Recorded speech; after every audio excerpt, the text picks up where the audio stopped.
Doctor Priyanka తుదిశ్వాస విడిశారు. రాజమండ్రిలోని Prasad Aditya mall దగ్గర ఇద్దరు దుండగులు కారుతో ఢీకొట్టి ఆమె ప్రాణం తీసేశారు. దాదాపు 5 రోజుల పాటు కొన ఊపిరితో కొట్టుమిట్టాడిన ఆమె ఆఖరికి హైదరాబాద్లోని కిమ్స్ ఆసుపత్రిలో తుదిశ్వాస విడిచినట్టుగా అధికారికంగా ప్రకటించారు. అయితే ఈ మొత్తం ఎపిసోడ్లో ఆమె గాయాలు పాలైన వెంటనే సకాలంలో ఉన్నతమైనటువంటి వైద్యం అందించుంటే ప్రాణాలు కాపాడే అవకాశాలు మెరుగయ్యేవి. కానీ 3వ తారీఖు సాయంత్రం ప్రమాదం జరిగితే 7వ తారీఖు వరకు రాజమండ్రిలోని స్వతంత్ర హాస్పిటల్లో, అంటే ఆమె చదువుతున్న జిఎస్ఎల్ మెడికల్ కాలేజ్ అనుబంధ ఆసుపత్రిలో ఆమెను ఉంచడం వల్ల ఇలాంటి పరిస్థితి వచ్చిందా అనే ప్రశ్నలు అయితే ఉన్నాయి. కారణాలు ఏమైనా ఆమె అయితే ప్రాణాలు విడిచింది. ఇప్పుడు నిందితుల విషయంలో సొసైటీ చాలా తీవ్రంగా స్పందించాల్సిన బాధ్యత ఉంటుంది. ఈ ఘటన జరిగిన వెంటనే ముఖ్యమంత్రి, ఉప ముఖ్యమంత్రి, హోంమంత్రి స్పందించాల్సి ఉంటే వాళ్లకు మానవత్వం కూడా లేదా అని బాధితురాలి తండ్రి వాపోవలసిన పరిస్థితి వచ్చింది. కనీసంగా కూడా స్పందించరా అని ఆయన తీవ్రమైనటువంటి ఆవేదన వెలిబుచ్చాల్సిన స్థితి మనమంతా చూసాం. ఇలాంటి స్థితి ఒక బాధితురాలి తండ్రికి రావడం అత్యంత కలచివేసే విషయం. ఇలాంటి తరుణంలో ఇప్పటికైనా ప్రభుత్వం ఆ నిందితులకి కఠినమైనటువంటి శిక్షలు పడేలా చేయాల్సినటువంటి అవసరం ఉంటుంది. ఆమె చెయ్యని నేరానికి మిత్రుడితో కలిసి ఫస్ట్ షో సినిమాకి వెళ్ళింది, సినిమా అయ్యింది, తిరిగి వస్తుంటే ఎగ్జిట్ గేట్ దగ్గర అనూహ్యంగా కారుతో ఢీకొట్టి ఒక్కసారంటే ఏదో యథావిధిగా తాగిన మైకోలో కాకుంటే గంజాయి మత్తులో ఈట్ అండ్ రన్ చేశారు అని అనుకోవచ్చు. కానీ ఒకసారి గుద్దిన తర్వాత మళ్ళీ రివర్స్ గేరేసి వెనక్కి తిరిగి మళ్ళీ గుద్ది మళ్ళీ రివర్స్ గేరేసి నేరుగా ఆమె బాడీ పైనుంచే కారు ఎక్కించేసినటువంటి తీరు చూస్తే ఇప్పుడు ఎస్పీ చెప్పినట్టుగా ఉద్దేశపూర్వకంగా మర్డర్ చేశారనేటువంటి విషయం అయితే సుస్పష్టంగా కనిపిస్తోంది. ఇలా మర్డర్ చేసినటువంటి వ్యక్తుల్ని 3 రోజుల పాటు దాయడానికి కారకులు ఎవరు? అలా దాచిపెట్టడానికి ఎవరెవరి ఒత్తిళ్ళు ఉన్నాయి? ఆ విషయాన్ని అసలు మీడియా బయటకు రాకుండా పూర్తిగా విస్మరించడానికి మూలకారకుడు ఎవరు?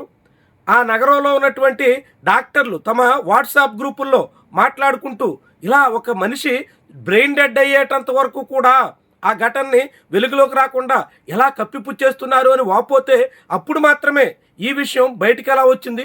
ఇదంతా చాలా తీవ్రమైనటువంటి కలవరపరిచే విషయం. మనం సభ్య సమాజంలో ఉన్నామా లేకుంటే ఆటవిక స్వామ్యం సాగుతుందా అని ఆందోళన చెందాల్సిన విషయం ఇది.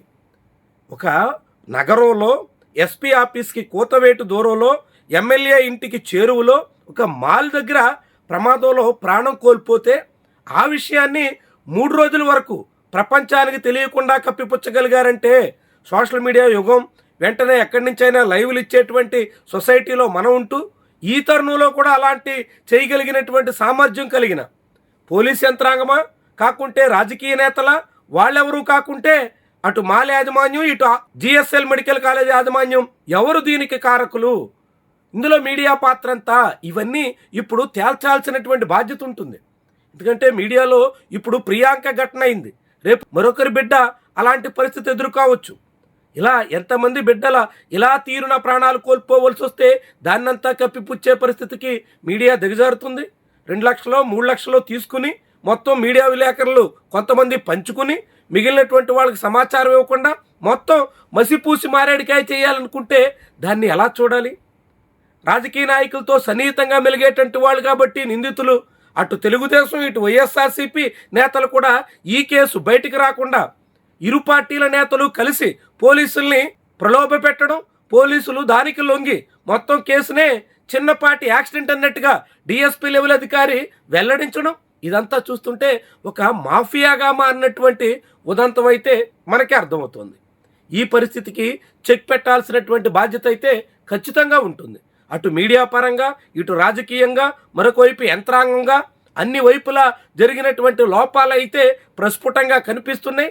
బాధితురాలి మృతదేహం సాక్షిగా మనందరికీ తేట తెల్లం చేస్తున్నాయి.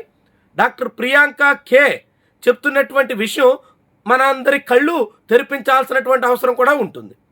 జిఎస్ఎల్ మెడికల్ కాలేజ్ యాజమాన్యం ఘటన జరిగిన తర్వాత ఆ ప్రియాంక బ్యాచ్మేట్స్ కూడా నిరసన తెలపకుండా కట్టడి చేసేదానికి పూనుకుంది.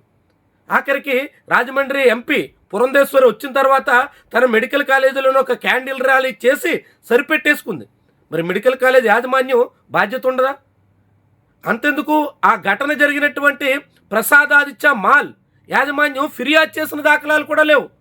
జిల్లా ఎస్పీ చెప్పినటువంటి సమాచారం ప్రకారంగా స్వతంత్ర హాస్పిటల్ వాళ్ళు ఫిర్యాదు చేస్తే కేసు కట్టారు. అంటే ఆ మాల్ యాజమాన్యం ఎందుకు నిర్లక్ష్యం వహించింది? వీళ్ళందరి మీద చర్యలు తీసుకోవాల్సిన అవసరం లేదా? చట్ట ప్రకారంగా వీళ్ళంతా శిక్షార్హులు కాదా?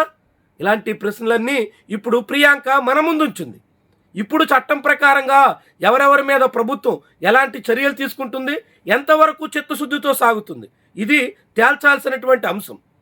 ఎమ్మెల్యే బంధువులో ఒత్తిడి తెస్తే, వైఎస్ఆర్సీపీలో కొందరు నేతలు వీళ్లతో చేతులు కలిపితే, మీడియా అందుకు తలొగ్గితే, పోలీస్ యంత్రాంగం సై అంటే ఒక డాక్టర్ని, జనానికి సేవ చేయాల్సినటువంటి డాక్టర్ని ప్రాణాలు తీసేసి విషయాన్ని కప్పిపుచ్చేస్తారా? ఆ విషయం బయటకు రాకుండా మొత్తం మసిపూసి మారేడికాయ చేసేస్తారా?